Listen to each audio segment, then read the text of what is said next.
मुझको छांव में रखा और खुद भी जलता रहा धूप में। मैंने देखा है एक फरिश्ता बाप की परछाई में। उनके होने से वक्त होते हैं, बाप घर में दरख्त होते हैं। Today I am going to share my Urdu video, rather poetry or some good words for the fathers. And they are unmatched. Fathers are always there for their families. No matter what they do, they never express how much pain they are carrying within them. Сегодня я хочу сказать что-нибудь о отце, о папа. Всегда доверять свой детей, делают много. К сожалению, они не получают то, что они получают. वालिदैन का रिश्ता एक ऐसा रिश्ता है जिसकी कोई मिसाल नहीं मिलती।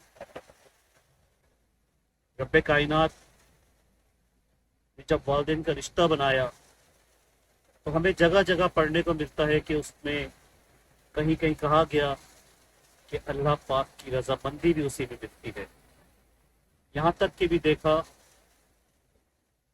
कि एक अल्लाह रब्बुल इज़्ज़त अपने बंदों से 70 माओं से ज़्यादा बढ़ के मोहब्बत करता है। तो जहाँ माँ की मोहब्बत की बात होती है, वहाँ बाप की मोहब्बत और उसकी कुर्बानियों को बुलाया नहीं जा सकता। माना कि जन्नत माँ के कदमों के नीचे, मगर भूलिएगा मत उसकी कुंजी बाप की अतात में है। जिनके वालिदैन और जिनके वालिद साहब जिंदा हैं, आप खुश नसीब हैं। खुदारा उनकी ज़िंदगी में ही उनको अपने से राज़ी कर लें, वरना आप राख किताबें पढ़ लें मगर आपको वो सबक कोई नहीं पढ़ा सकता जो सबक आपको एक मुखलिस बाप देता है। और बाप से ज़्यादा मुखलिस दुनिया में कोई रिश्ता नहीं। बाप औलाद की खातिर सदियों का भूखा भी होना तो आके कहता है, नहीं मेरे फर्जंद, नहीं मेरी दुख्तर, नहीं मेरे रफ्ते जिगर, मेरा पेट भरा हुआ है। बाप के जूते फट जाए तो साल गुजार देता है। पाँव से खून रस जाए उफ नहीं किया करता, मगर खुश हो जाता है जब अपने बच्चों के चेहरे पर खुशी देखता है।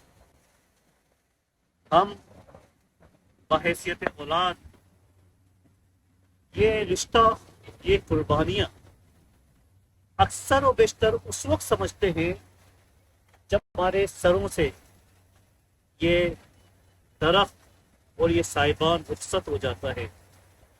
फिर रोने का क्या होता है फायदा जब उनकी जिंदगी में कदर ना की गई। मुझे किसी और किताब की जरूरत नहीं है। कमर ने अपने बाप के चेहरे की झुर्रियां पढ़ी हैं। जब आप अपने वालिदैन की झुर्रियां पढ़ सकते हैं तो उनकी कुर्बानियों को भी थोड़ा सा जिंदगी में मुशाहिदा करें। जब आप बाप बन जाते हैं या आप वालिदैन बन जाते हैं, आपको पता चलता है कि इस दुख और किस तकलीफ से मेरा बाप गुजरा होगा, मगर उसने कभी उफ नहीं किया। हम बाहैसियत औलाद बशबूत एहतर कमर हमें अपने वालिदैन को, अपने वालिद साहब को खुश रखना चाहिए, क्योंकि वो उम्र के इस हिस्से में कुछ नहीं मांगते। ना जायदाद मांगते हैं, ना पैसा मांगते हैं, ना गाड़ी मांगते हैं। मांगते हैं सिर्फ कुछ वक्त मांगते हैं, कुछ मोहब्बत मांगते हैं, कुछ नायत मांगते हैं। वो क्यों ना, जो कल कर करे सो आज करे वो अब।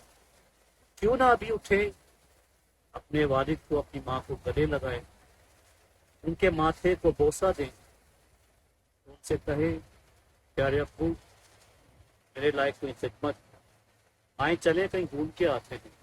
آج آپ کی پسند کا کچھ کھاتے ہیں، آج آپ کی جگہ چلتے ہیں جو آپ کو پسند ہو، ان سے ان کی رضا پوچھنا سیکھیں۔ دیکھیں وقت ایک سا نہیں رہتا، جہاں کل وہ کھڑے تھے آج آپ کھڑے ہیں، اور کل آپ کی اولاد کھڑی ہوگی۔ اس سے پہلے کہ وقت گزر جائے خدا را اس کے ناخن لے لے، ورنہ یہ زیست فانی تو چلتی رہے گی اور کوچے فراشا بھی چلتا رہے گا۔ رک جائے گا تو ایک سفر رک جائے گا، ایک سبق رک جائے گا، اور ایک جامعات رک جائے گی جو باپ کو کہا جاتا ہے۔ اپنی زندگی میں اپنے زندوں کی ان کی اہمیت کا ازالہ کرنا سیکھ لیں، ان سے محبت کرنا سیکھ لیں، پھر صرف پچھتاوا ہوگا، آنسو ہوں گے، واپس کچھ نہیں آئے گا۔ آپ سب سے گزارش ہے کہ اپنے والدین کو بہت محبت کریں اگر حیات ہیں، اور اگر اس دنیا فانی سے کوچ کر گئے تو ان کی قبر پہ جائیں، ان کے لیے سارے ثواب کریں، اور اس ناچیز کے والدین کے لیے میری والدہ جو بری کے رحمت کر اللہ تعالیٰ نے، وہ میرے والد کا سایہ تا دیر میرے سر پہ تا دیر قائم دائم رکھے، اور میرے والد صاحب کو اللہ پاک دین میں دنیا میں کامیابیاں اور ترقیاں عطا فرمائے، اور ہمیں ان کے لیے ثواب جاریہ والی اولاد بنا دے۔ آمین بجاہ النبی۔ بہت شکریہ آپ سب کی سماعتوں کا اور بساطوں کا۔